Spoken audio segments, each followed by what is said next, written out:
Hello friends, तुमचं स्वागत आहे आजच्या पॉडकास्टमध्ये piece of a story. Piece of a स्टोरीमध्ये आपण नवदुर्गा सिरीज लॉन्च करतोय नवरात्रीच्या निमित्ताने.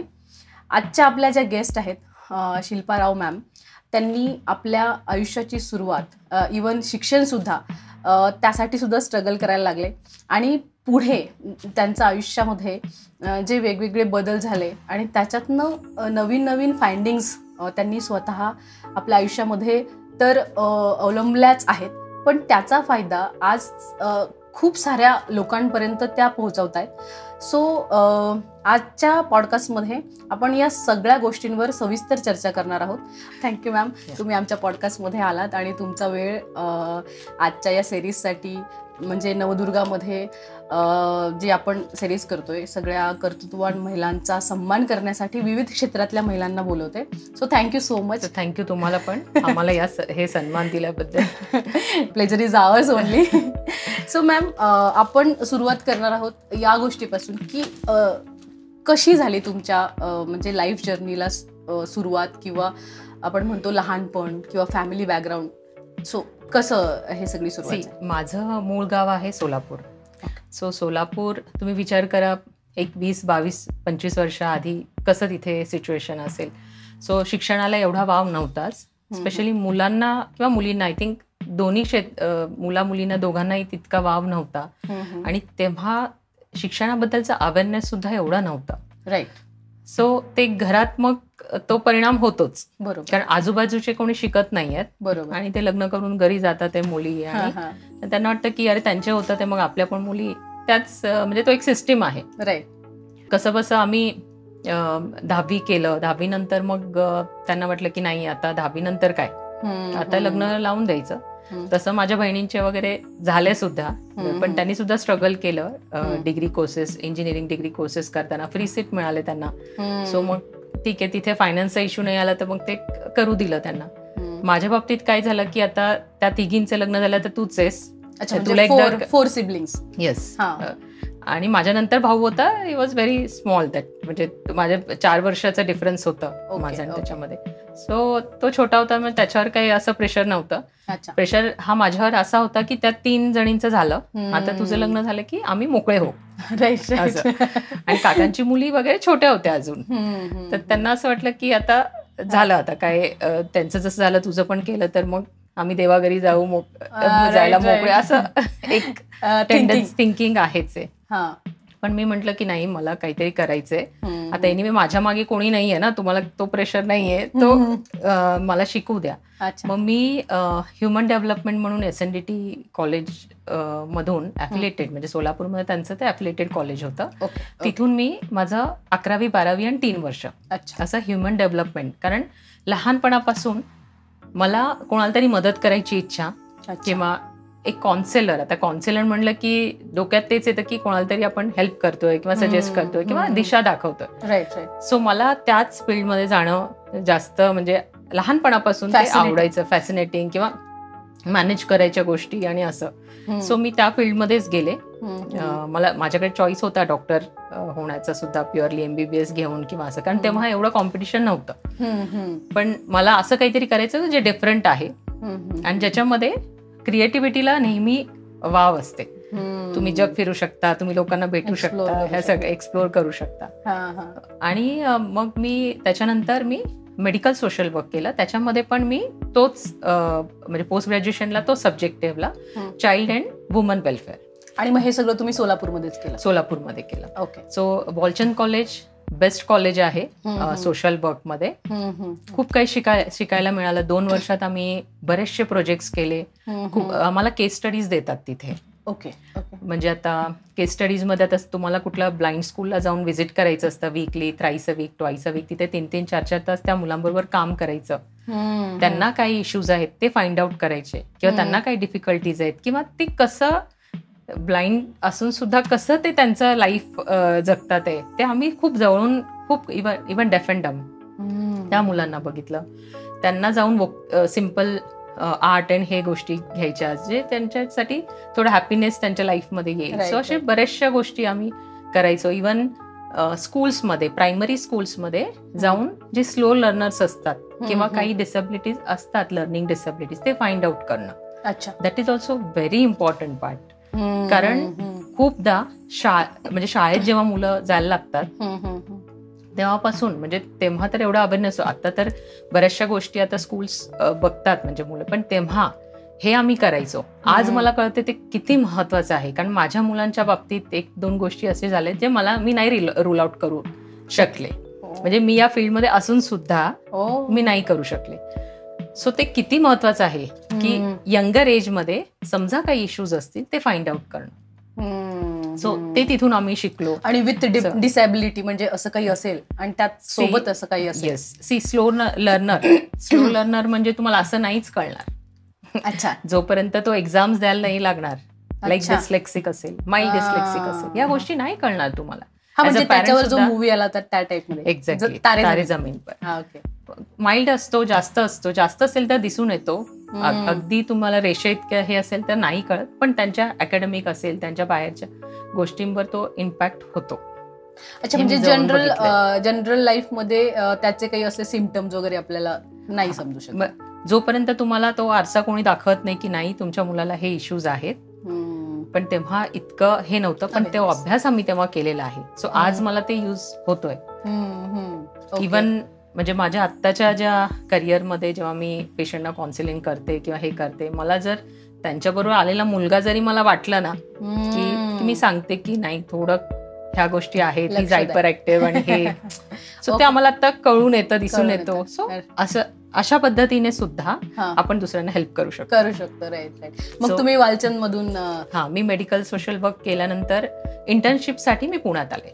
अच्छा. यशोदा म्हणून जे गव्हर्नमेंट प्रशिक्षण केंद्र आहे, जे ऍक्च्युअली गव्हर्नमेंटचे सेक्टर्समध्ये मोठे मोठे क्लास 1 ऑफिसर्स पासून ते प्रोजेक्टसाठी प्रकल्प असतात ना गव्हर्नमेंटचे, त्याचं ट्रेनिंग होतं तिथे मला लकीली मिळालं. कॉलेजकडून लेटर येतो तसं इंटर्नशिपचा, तो झाला. तिथे आल्यानंतर मी पुण्यातल्या स्लम्समध्ये काम केलं. माझ्याबरोबर जी माझी मैत्रीण काम करायची, तिचा प्रोजेक्ट होता तो की स्लम्समध्ये जाऊन जे स्कूल ड्रॉपआउट्स आहेत किंवा जे बेगर्सची मुलं आहेत किंवा बालकामगार, त्यांना फाइंड आउट करणं, त्यांना एज्युकेट करणं की हे काम तुमच्या मुलांना देऊ नका, हे सगळं एज्युकेट करणं. त्यामध्ये पण खूप चॅलेंजिंग होतं, कारण त्यांना पकडून आणायला लागायचं की करेक्ट. पण त्यांना तो इम्पॉर्टन्स आणि त्या गोष्टी नसतात. आपल्यालाच वाटतं की अरे आपण कुठे आलो, कोणाला सांगतोय. बरोबर. असं होतं की आपलं खरंच यूज होतोय का इथे. आणि उलटे येऊ शकतं, पॅरेंट्सही घेऊन जातात घरी. हो. ते ऍक्च्युअली अलाव नाही करत, कारण कुठे ना कुठे ते इन्कम सोर्स असतात त्यांच्यासाठी. राईट. त्यामुळे ते मुलांना पाठवत नाहीत. पाठवलं तरी ते म्हणणार 8ला या, 10ला या, रात्री या आणि शिकवा. सो अशा प्रकारचे मी ऍक्च्युअली स्कूलमध्ये पण थोडंफार स्कूल बरोबर काम केलं होतं. तेव्हा तो एक छोटासा एक्सपिरियन्स मला स्कूलमधून पण होता. अच्छा. शिक्षा अभियान एक आलं होतं ना तेव्हा, सर्व शिक्षा अभियान. हो, सर्व शिक्षा. त्याच्यामध्ये मी स्लम्समध्ये माझ्याच घरामागे मी जाऊन छोट्या छोट्या मुलांना, बायकांना गोळा करून मी स्वतः केलेलं आहे ते. ओके. आम्हाला सगळे बुक्स आणि पाटी सगळं दिलं होतं. मीच जाऊन स्वतःहून त्यांना गोळा करून शिकवायचे. सो तो एक इथे मला एक्सपिरियन्स थोडा कामी आला. त्याच्यानंतर मी जसं मग माझं लग्न झालं आणि मी प्रॉक्टर अँड गॅम्बल त्यांच्याबरोबर एक प्रोजेक्टवर काम केलं, health and hygiene programme for teenagers. Okay. त्यांच्या मासिक पाळीबद्दल त्यांना एज्युकेट करणं. ते करता करता मी पुणे अँड अराउंड पुणे खूप सारे सिटीज अँड छोटे छोटे टाउन्स मी कव्हर केले. त्याच्यामध्ये 50,000+ मुलींना मी एज्युकेट केलं. अरे वा. रिलेटेड टू त्यांचे मेन्सेस रिलेटेड काही इश्यूज असतील. इव्हन पॅरेंट्स, माता पालक जे म्हणतो ते पण त्याच्यात इन्क्लूड होतं. तर माता पालकना पण आम्ही इन्व्हाइट करायचो. स्कूल सुद्धा चांगला आम्हाला सपोर्ट करायचं, हॉल द्यायची, सगळं मॅनेजमेंट. तर ते 1-1.5-2 तासाचा प्रोग्राम आम्ही ऑडिओ व्हिज्युअल्स दाखवून मुलांना एज्युकेट करायचं. ओके. त्याच्यानंतर मी वळाले थोडं डिफरंट ह्याच्यात. हेल्प लाईफ म्हणून NGO होता जे फिजिकली हँडिकॅप मुलांसाठी काम करते, जे साळुंके विहारला आहे, आजही काम करते ते. तिथे लैला मॅम म्हणून होत्या, त्यांनी मला रिसर्च कोऑर्डिनेटर म्हणून घेतलं तिथे. तर तिथे आम्हाला काय करायचं होतं की ZP मध्ये जाऊन जे पण ऑर्थोपॅडिकली चॅलेंज जे पण मुलं मुली आहेत किंवा जे पण 40 इयरच्या वर पण आहेत त्यांना सगळ्यांना आपल्याला शोधायचंय. मग आम्ही म्हटलं कसं शोधायचं, ते म्हणले कसं शोधणार. सो असं आमचं ऍक्च्युली काम सुरू झालं होतं. ते म्हणले तुम्हाला झेडपीला जायला लागेल आणि तिथून बुक्स आणायला लागेल. सो एवढे मोठे मोठे बुक्स होते ते. आणि ऍड्रेस असं होतं सिम्पल, नाव आणि गल्ली नंबर 1 झालं, तुम्ही जाऊन शोधा. अरे बापरे.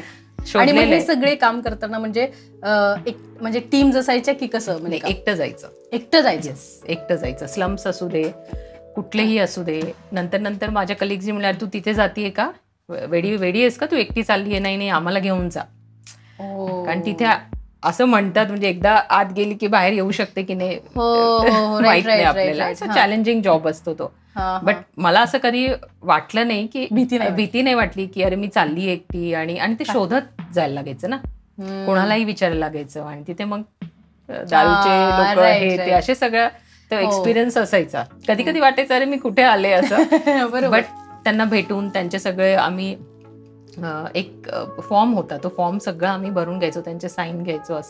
असं जेजुरी, खेड, जुन्नर इथपर्यंत मी काम केलेलं आहे. म्हणजे खेडेगावांमध्ये पण. हो, कारण ते कुठेही जाऊन स्थायिक झालेले आहेत ना.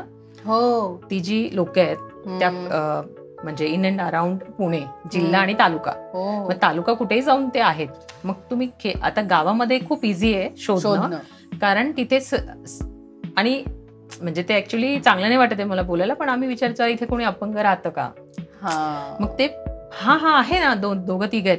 मग त्यांच्याबरोबर आम्ही त्यांचं पण घ्यायचो जे आमच्या लिस्टमध्ये नाहीयेत. म्हणजे असेही, कारण डिसेबिलिटी सर्टिफिकेट जर त्यांच्याकडे नाहीये तर ते नाही रजिस्टर झालेत ना. असं असतं ते. डिसेबिलिटी सर्टिफिकेट तुम्हाला घ्यायला लागतं. अच्छा, ओके. म्हणजे मग फाइंड आउट करायचे, आणि हीच मोठी चॅलेंजिंग जर्नी आहे सगळी. आणि आम्हाला ते सगळं जेव्हा आम्ही पूर्ण कलेक्ट केला, 15 महिन्यांचा, नंतर 17 महिने पण झाले त्याला तो प्रोजेक्ट संपवायला. कारण 3 जण होतो आम्ही. 3 जण मिळून सगळ्यांचं कंपायलेशन वीकली आम्ही बसायचो. सगळा तो हायपोथेसिस, कारण प्रत्येक क्वेश्चनर एवढी मोठी होती, 5-6 पानांची होती ती. ते सगळं कंपायलेशन वगैरे होतं रिसर्चमध्ये, तसंच काम होतं. मग ते झाल्यानंतर मग ICMR ला तो प्रोजेक्ट सबमिट केला आम्ही. की खरंच हा जे ऑर्थोपेडिक चॅलेंजिंग हे आहेत ते खरंच स्टिग्मा आहेत की नाही. अच्छा, स्टिग्मा म्हणजे काय, म्हणजे कलंक. म्हणजे आपल्या इंडियन सोसायटीमध्ये किंवा आपल्या समाजामध्ये ही जी लोक आहेत अपंग, जे फिजिकली हँडिकॅप आहेत, ऑर्थोपेडिकली त्यांना प्रॉब्लेम आहे, ऍक्सिडेंटल असेल, बाय बर्थ असेल, आपल्याला माहित नाही, पण ते असतील तर त्यांना खरंच समाजात कसा दर्जा मिळतो, त्यांना वाव म्हणजे शिक्षणासाठी किती आहे, नंतर त्यांचं रिहॅबिटेशन म्हणजे त्यांना पुढे जाऊन नोकरी मिळते का, ह्या सगळ्या गोष्टींचा तो क्वेश्चनर होता. आणि घरापासून ते सुरुवात होती, म्हणजे घरी कसं त्यांना ट्रीटमेंट दिलं जातं. बरोबर. आणि मग तुम्ही तिथे जाऊन, म्हणजे जेव्हा असे फाइंडिंग्स तुम्हाला लक्षात आले किंवा तुम्ही पोहोचलात त्यांच्यापर्यंत, मग तुम्ही प्रोजेक्टचं वर्क तर केलंच, मग तुम्ही तिथे त्यांना काउन्सिलिंग म्हणजे केलं? हो. सी आता खूप लोक थोडंच प्रॉब्लेम होतं पायाचं वगैरे, ते बसलेत घरी. ते ऍक्च्युली काही व्होकेशनल ट्रेनिंग, ITS जे बसून ऑफिसची कामं हे करू शकतात ना. करू शकतात, बरोबर. पण त्यांनी ते होप सोडून टाकलंय की नाही, मग गव्हर्नमेंट काही देतात का आम्हाला पॉलिसीज. पहिला प्रॉब्लेम गेल्यानंतर हाच होता, तुम्ही गव्हर्नमेंट कडून आले ना, आम्हाला किती पैसे मिळणार काय. सो अशा प्रकारचे सुद्धा हे व्हायचं की मगच आम्ही माहिती देतो. अच्छा, असे सुद्धा लोक होते, भेटले. सो आम्ही त्यांना म्हणायचो नाही आम्हाला असं असं सर्वे करायचं. मग काय उपयोग या सर्वेचा, आम्हाला काय पैसे नाही मिळणार काय. टिपिकल मेंटॅलिटीची लोक पण होती.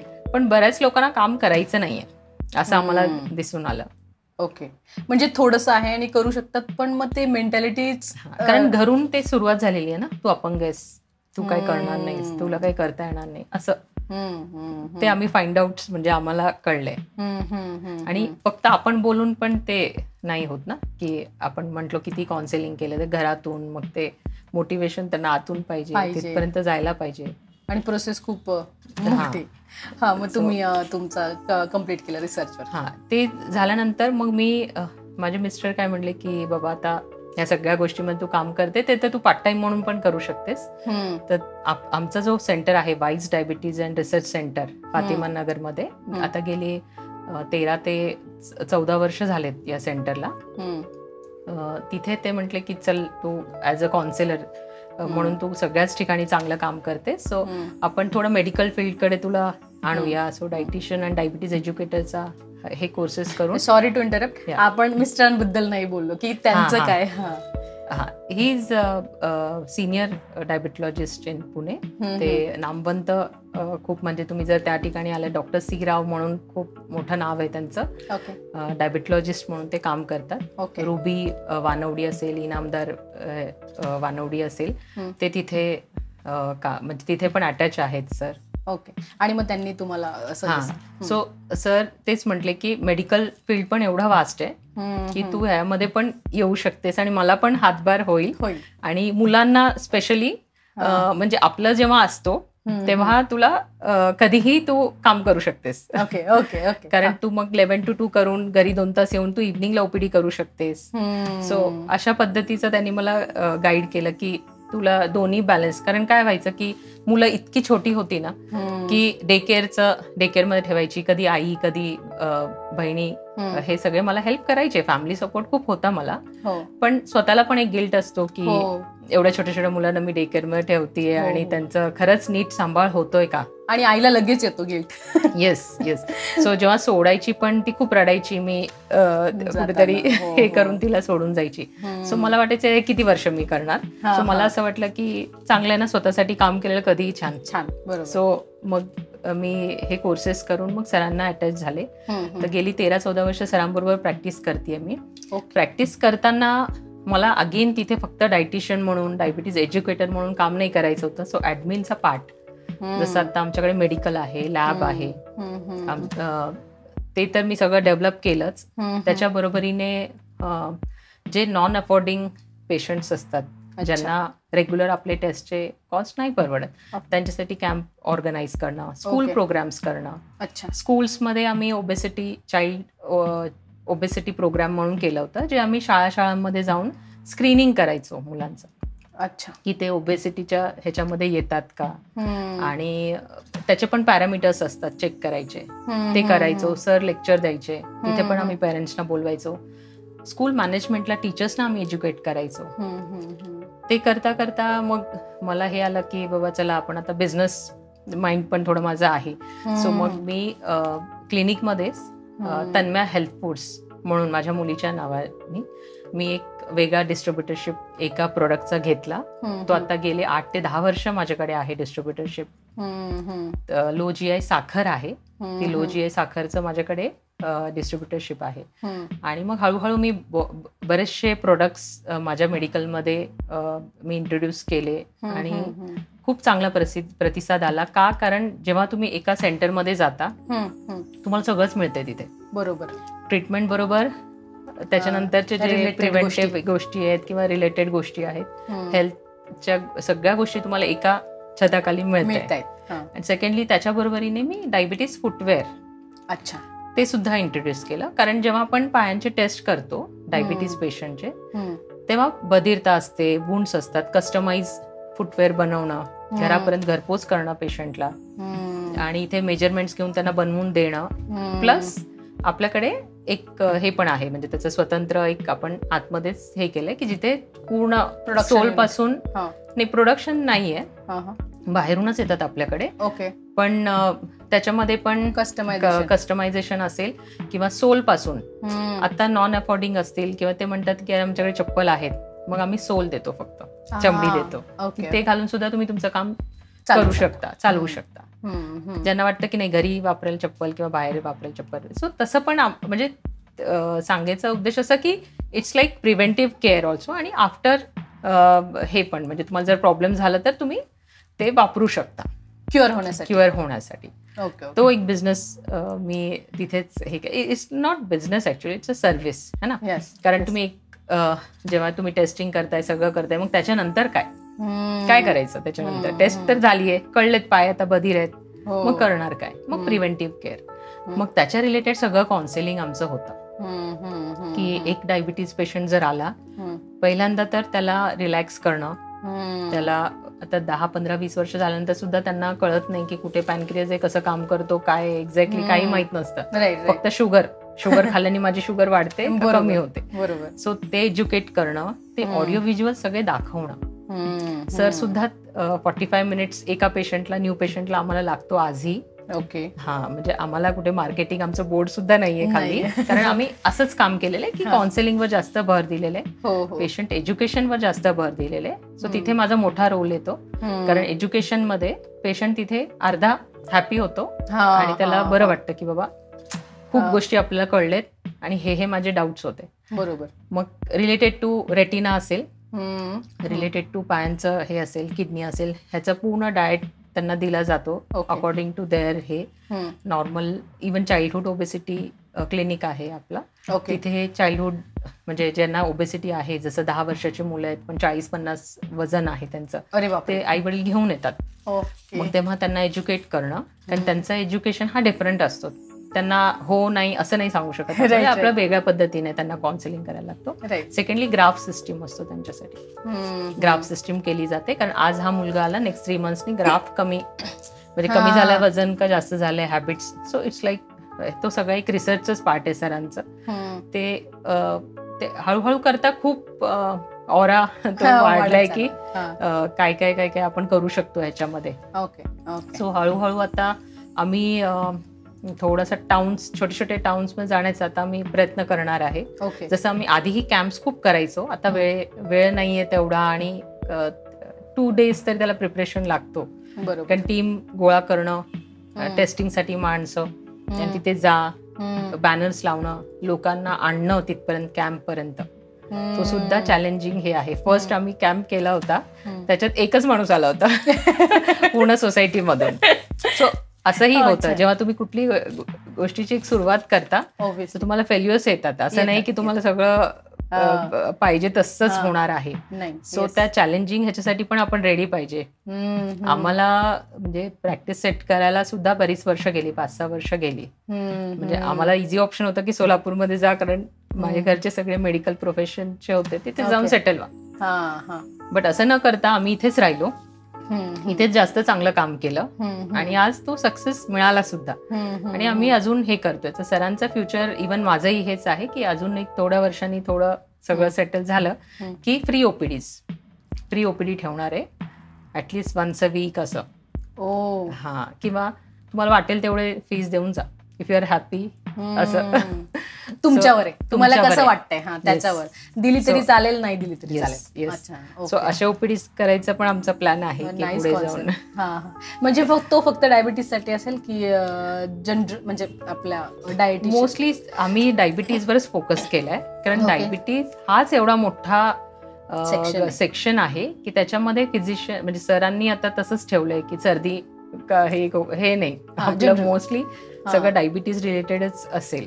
आणि तिथे तुमच्या मदतीची जास्त गरज आहे. बरोबर. आता बोलताना आणि ऐकताना तुम्हाला समजलं असेल किती व्हास्ट लाईफची जर्नी आहे. म्हणजे एज्युकेशन पासून, NGO पासून, काउन्सिलिंग, आणि नंतर लग्नानंतर या सगळ्या गोष्टींमध्ये, म्हणजे खूप सगळ्या गोष्टींबद्दल त्यांनी स्वतः काम केलंय, अनुभवत आहेच. तुम्ही म्हणालात की NGOs मध्ये तुम्ही काम केलं, त्याच्यामध्ये हे सगळं लग्नाआधी केलं. मग त्याच्यामध्ये जे स्लम्स मध्ये वगैरे जाणं, याच्या व्यतिरिक्त काही प्रोजेक्ट्स होते का? हा, आम्ही गावात जायचो. आम्हाला ZP चे काही सिनियर क्लास 1 ऑफिसर्स, त्यांच्या खालचे आणि आम्ही 5 स्टुडंट्स असं आम्ही गावात काम केलेलं आहे. गावातल्या लोकांना अगेन म्हणजे आमचा तो एक आराखडा होता, पूर्ण प्लॅनिंग होतं. 5 दिवसांचा स्टे असायचं गावात, प्रॉपर गावात. अरे बापरे. जाऊन राहायचंय तुम्हाला, आणि फर्स्ट डे तुम्हाला गावात असंच फिरायचंय. ही 20 वर्षापूर्वीची गोष्ट आहे. हो हो. बापरे. तुम्ही जायचंय, जाऊन नॉट 20, आय थिंक 15 वर्ष. हा, म्हणजे माझं ग्रॅज्युएशनच्या वेळेस, पोस्ट ग्रॅज्युएशनच्या वेळेसची गोष्ट आहे.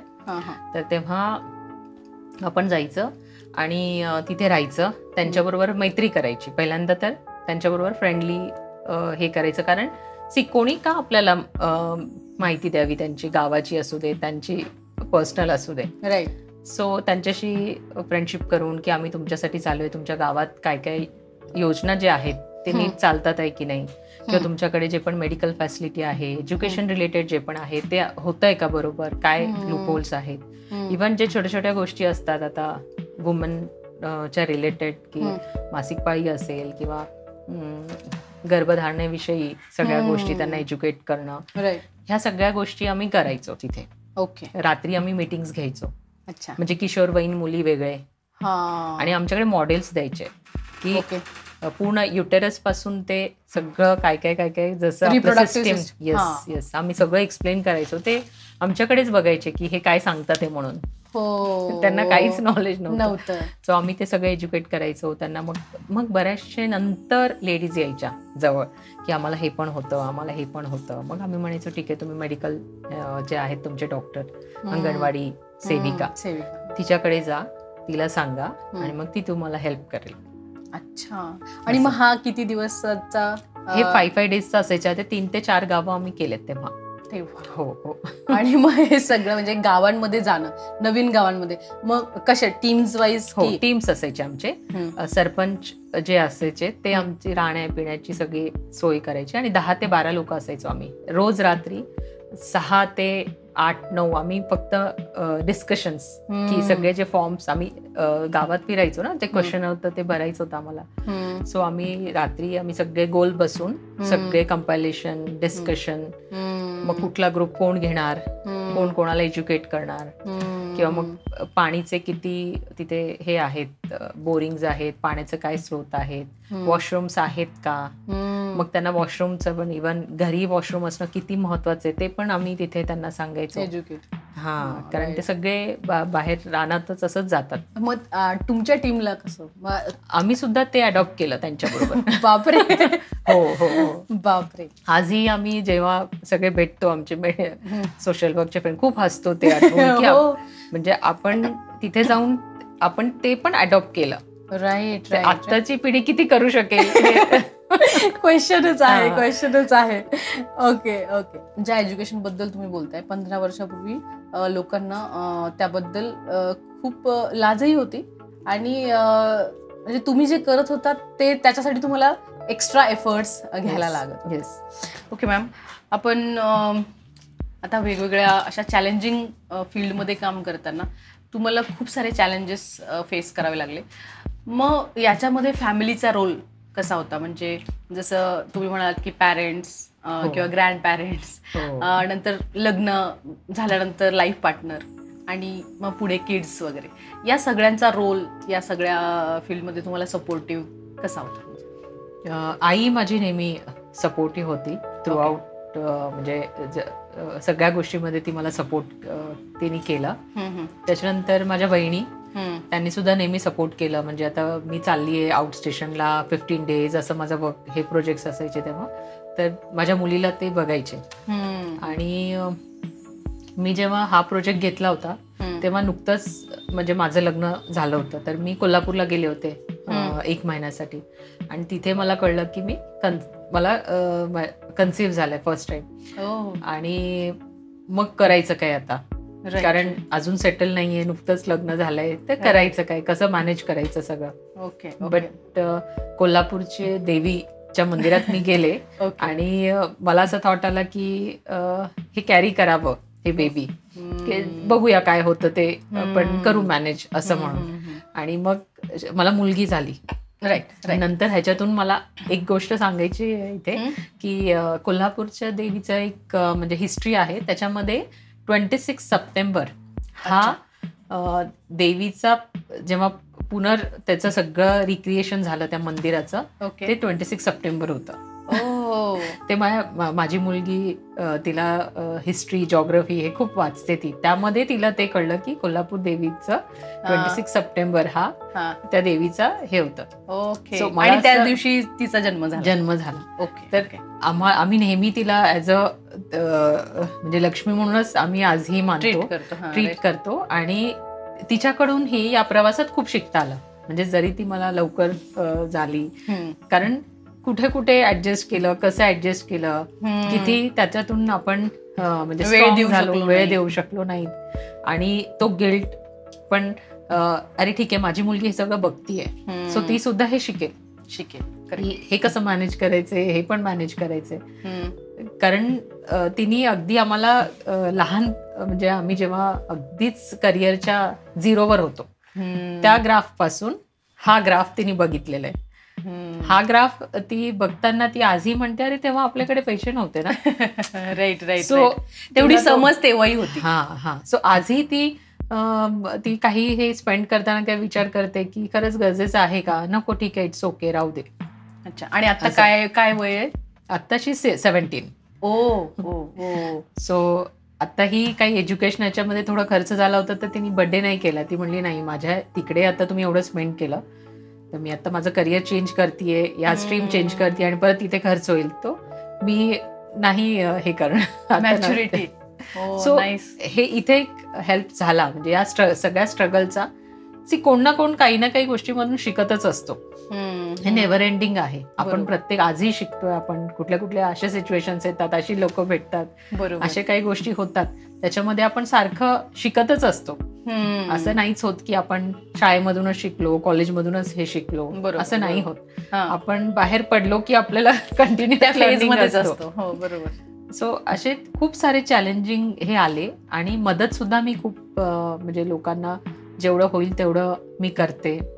स्पेशली एज्युकेशनच्या बाबतीत माझ्या घरी काम करणारे असू देत, माझे स्टाफ असू देत, इवन मेडिकल रिलेटेड काही इश्यूज असतील तर ते आम्ही आमच्या परीने सॉल्व्ह करायचा, हेल्प करायचा प्रयत्न करतो. जसं मी म्हटले की टाईप 1 फ्री ओपीडी आपल्याकडे आहे आपल्या क्लिनिकमध्ये. डायबिटीज जे टाईप 1 मुलं येतात त्यांना फ्री कन्सल्टेशन आहे आणि त्यांना लागणारा जो इन्शुलिन असतो तो काही एनजीओज आहेत जे हेल्प करतात, ते सुद्धा टाईप करून त्यांना एज्युकेट करतो. अच्छा. सो लाईफ लॉंग त्यांचं जे इन्शुलिनचा खर्च आहे तो कमी होऊ शकतो. लाईफ लॉंग इन्शुलिन द्यायला लागतं. येस. टाईप 1 जे किड्स असतात बच्चूस त्यांना कंटिन्युअसली इन्शुलिन लागतोच. आपण आता खूप साऱ्या चॅलेंजेस बद्दल बोललोच की तुम्हाला एनजीओचं काम करताना किंवा या सगळ्या सेटअप करताना म्हणजे फॅमिली लाईफ आणि वर्क लाईफ हे तुम्ही बॅलन्स करून चालताना फॅमिली लाईफवर तर चॅलेंजेस आलेच, पण मग ऑन फील्ड किंवा काही क्लायंट्स असे भेटले असतील की खूप थ्रिलिंग एक्सपिरियन्स किंवा तुम्ही स्वतः त्याच्यामध्ये खूप इन्व्हॉल्व झाल्या आणि खूप खूप मेहनत घ्यायला लागली, असे काही एक्सपिरियन्सेस तुम्हाला आठवत असतील? चॅलेंजिंग म्हणजे जसं मी म्हटलं की जेव्हा मी स्लम्समध्ये काम करत होतो, लोकांबरोबर काम करत होतो, काही प्रोफेशनल टॉप क्लास 1 ऑफिसर्स बरोबर काम करत होतो, तेव्हा नेहमी चॅलेंजिंग होतंच. कारण सोलापूरवरून येऊन पुण्यात सेटल व्हायचंय, शून्यापासून सगळं निर्माण करायचंय, वेगळी सिटी, वेगळं ओळख तुम्हाला निर्माण करायची आहे. खूप स्ट्रगल्स आले. सो कधी कधी गाडीत पेट्रोल नसताना चालतही जायला लागलं. राईट. अशी सिच्युएशन होती. किंवा मुलीला चांगल्या शाळेत टाकायचं आपल्याला, अरे पण तेवढे पैसे नाही आहेत आपल्याकडे, मग ते कसं करायचं, तो स्ट्रगल. सो आणि फील्डमध्ये जेव्हा आपण काम करतो तेव्हा आपल्याला वेळेचं, परत कशी लोक भेटतील, ह्या सगळ्या गोष्टींचं काही हे नसतो. आपल्याला जसं येईल तसंच आपल्याला ते पुढे म्हणजे त्यात आपल्याला हे टॅकल करायला लागतं. सिच्युएशन असं काही बोलून नाही येणार की हे असं होणार आहे तसं होणार आहे, करायला लागतात. इव्हन जेव्हा क्लिनिकमध्ये आम्ही काम करतो तेव्हा प्रत्येक पेशंट विश्वास ठेवूनच येतो असं नसतं. कधी कधी तो आपल्याला पण शिकवायला आलेला असतो. होतं ना. त्याला वाटतं की हे काय सांगतं ते यांना काय, पण जेव्हा त्यांना खरंच ट्रीटमेंटमध्ये फरक जाणवतो किंवा हे होतं मग ते विश्वास ठेवायला लागतात. कारण प्रत्येकाच्या मागे आपलं नाव आहे जोडून. आज आपण कुठलंही ऍक्शन करणार आपलं नाव सांभाळून आपल्याला करायला लागतं. सो हे नेव्हर एंडिंग जॉब आहे. त्यामुळे आम्ही खूप जपून खूप हे करून माझं कंटिन्युअस लक्ष असतं सेंटरवर की आपण सगळ्यांना ऍटलीस्ट बेस्ट द्यायचा प्रयत्न करू.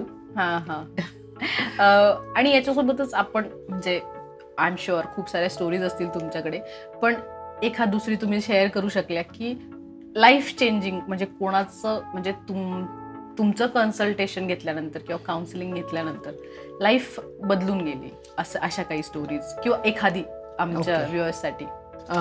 असे खूप सारे आहेत. म्हणजे परत येऊन सांगतात मॅडम तुमच्या ह्याच्याने खूप फरक पडला, किंवा काही लोक जरी माझं कन्सल्टेशन असले सरांना भेटायला आले तरी मला हाय बोलून जातात की मॅम अच्छा लगा आपसे बात करने, कभी कभी हम आपसे बात करने के लिए भी आ जाते हैं. राईट.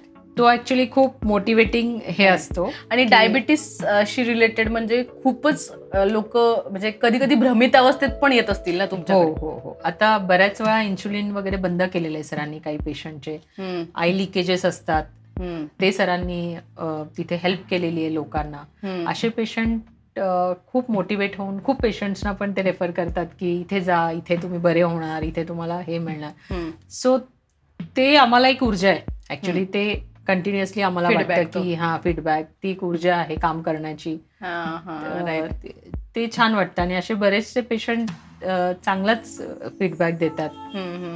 आम्ही सुद्धा आमचा इंस्टाग्राम पेज आहे वाईज डायबिटीज अँड रिसर्च सेंटरचा. तिथे पेशंट्स रिव्ह्यूज टाकतात. गेस्टेशनल डायबिटीज वर जास्त काम आहे आपलं. म्हणजे डायबिटीज तर आहेच आहे, सेक्टर्स आहे. जसं आता मी ओबेसिटी, चाइल्डहुड ओबेसिटी म्हटलं, तसं गेस्टेशनल डायबिटीज म्हणजे प्रेग्नन्सीमध्ये होणारा डायबिटीज, त्याच्यावर पण सरांचं खूप काम आहे, मोठं काम आहे पुण्यात. म्हणजे आरामात एक 500+ तरी मुलं म्हणजे सर पूर्ण सगळं मदर्सना एज्युकेट करून सगळं करून ते हॅपीली मदरहूड आत्ता एन्जॉय करतात आहेत. असे पण पेरेंट्स आजकाल आम्हाला रिव्ह्यू टाकतात आहे तिथे. अच्छा. आणि मग आता आपण डायबिटीस डिस्कस करतोय तर त्याच्यामध्ये आपल्याकडे काही असे नॉर्म्स आहेत का, किंवा आपण असं काही सांगू शकतो लोकांना पुढच्या काही काळामध्ये तुम्हाला डायबिटीस होऊ शकतो का, किंवा असे काही साईन्स आहेत का? सो IDRS स्कोर येतो, Indian diabetes risk score. It's a very simple actually. Scan code येतो त्याचा.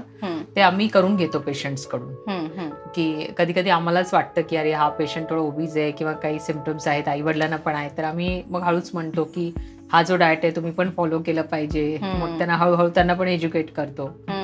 सो करून घेतात मग पेशंट. मग परत येतात की अरे मॅम खरंच मला होऊ शकतो का.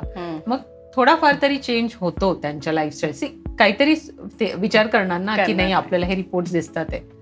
जोपर्यंत कागदावर दिसत नाही आपल्याला वाटतं की अरे काही नाही, काही प्रॉब्लेम नाही आहे असं. मग तेव्हा जेव्हा त्यांना कळतो की माझं वेट पण जास्त आहे, मला ह्या गोष्टी हे आहेत, तर ते करतात. आणि लहान मुलांमध्ये काही सायन्स म्हणजे बॉडी वेटच्या व्यतिरिक्त मुलांमध्ये म्हणजे डायबिटीजचं म्हणताय तुम्ही, मुलांमध्ये तर अकांथोसिस हा एक इन्शुलिन रेझिस्टन्स मार्कर आपण म्हणू शकतो. ते शाळेत जाणाऱ्या मुलांचं आपण चेक करू शकतो. किंवा तुम्ही आसपास तुमच्या सोसायटीतली मुलं वगैरे आहेत, तुम्ही ते चेक करून तुम्ही फाइंड आउट करू शकता की हे कुठेतरी हेल्थ इश्यू होऊ शकतो पुढे जाऊन. आणि मग ते काय असतं म्हणजे थोडंसं इट्स अ मार्कर आपण की पुढे जाऊन आपल्याला डायबिटीज होऊ शकतो. इन्सुलिन रेझिस्टन्स मार्कर म्हणतो. कारण त्यामध्ये काय होतं की तुमचा पॅनक्रियाज हा जास्त काम करतोय, जास्त फंक्शन करतोय.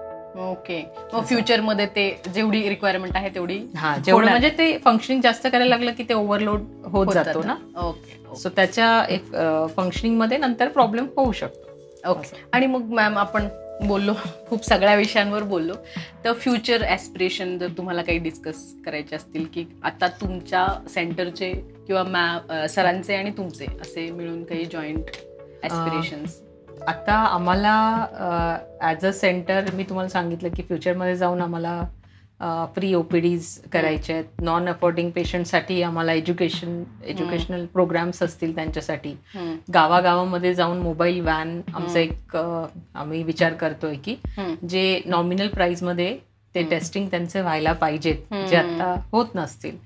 आणि आमचा जो डायबिटीज फुटवेअरचा आहे किंवा तन्मय हेल्थ फूड्स आहे, ह्याला नेक्स्ट लेवल घेऊन जायचंय. आमचं स्वतःचं ब्रँडिंगचे काही प्रोडक्ट्स आणायचे आहेत. त्या सगळ्या गोष्टींवर आम्हाला फोकस करायचं आहे अजून.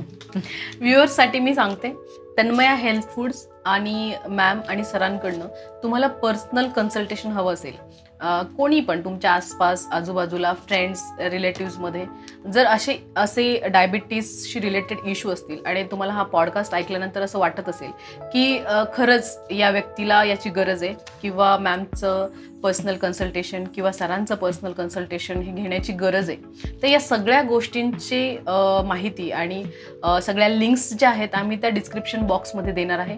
कॉन्टॅक्ट इन्फॉर्मेशन, मॅमचं क्लिनिकचा ॲड्रेस आणि इंस्टाग्रामची लिंक ही डिस्क्रिप्शनमध्ये असणार आहे. तुम्ही तिथे जाऊन चेकआउट करू शकता आणि कुठल्याही गरजूला अगदी शेअर करा. मी तर म्हणेन शेअर करा. शेअर केलेल्या व्यक्तीला कदाचित गरज असू शकते, सो शेअर करा सगळ्यांसोबत. तुम्हाला असं वाटतंय की कोणापर्यंतही आपण इन्फॉर्मेशन पोहोचू शकलो, एकालाही हेल्प झाली तर आपल्यासाठी ती गोष्ट चांगलीच आहे. सो मॅम, आपण आता शेवटाकडे येतोय पॉडकास्टच्या. मला फक्त हाच क्वेश्चन तुम्हाला विचारायचा आहे की आपण नवदुर्गामध्ये हे डिस्कस करताना तुम्ही म्हणजे जनरेशन्स काम केलं आहे. म्हणजे आपण म्हणू शकतो की आता तुम्ही जसं म्हणताय की मुलगी 17 वर्षाची आहे आणि आईबद्दल बोललात तुम्ही, तर तुम्हाला काय मेसेज द्यायचा आहे या नवरात्रीच्या निमित्ताने किंवा या नवदुर्गाच्या सेशनमध्ये सगळ्या वुमन्सला, की तुम्ही तुमचं कर्तृत्व पण सिद्ध करू शकता विथ फॅमिली?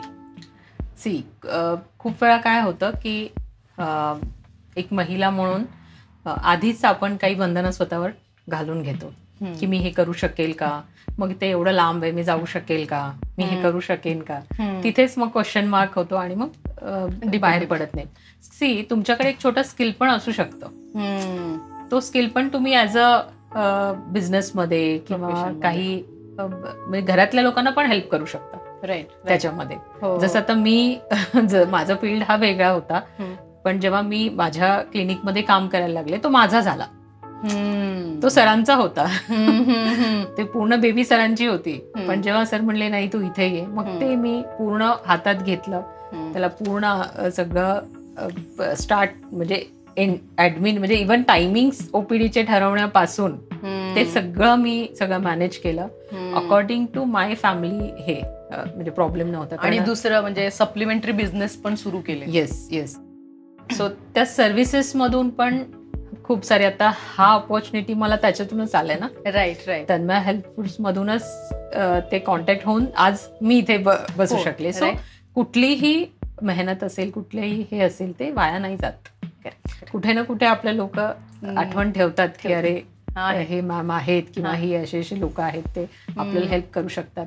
इव्हन मी आजही एज्युकेशन बाबतीत वगैरे पण छोटीशी का छोटी हेल्प होईना, माझ्याकडे कोणी मदत मागायला तर मी करते. सो ही मदत तुम्ही नेहमी लोकांना करा. आणि खूप लोक काय आपल्या पुरतच विचार करतात, ते नका ठेवू. इव्हन आम्ही आत्ताच बिशप्स स्कूलला एका मुलीला खूप मोठी रक्कम आम्ही गोळा करून एज्युकेशनसाठी दिली. असे सोलापूर असेल, कुठूनही आम्हाला जेव्हा कॉल येतो की अरे असं फंडची गरज आहे किंवा कधी काय एज्युकेशनच्या रिलेटेड खरंच काही लागत असेल तर आम्ही नेहमी मदत करतो.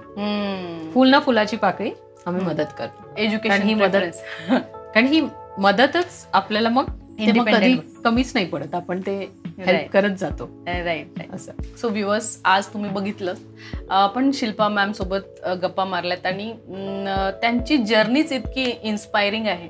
मला असं वाटतं की प्रत्येकाने एकाही टप्प्यावरचा जो स्ट्रगल आहे तो जरी उचलला तरी तुम्ही तुमच्या लाईफमध्ये खूप इन्स्पायरिंग गोष्टी करू शकता.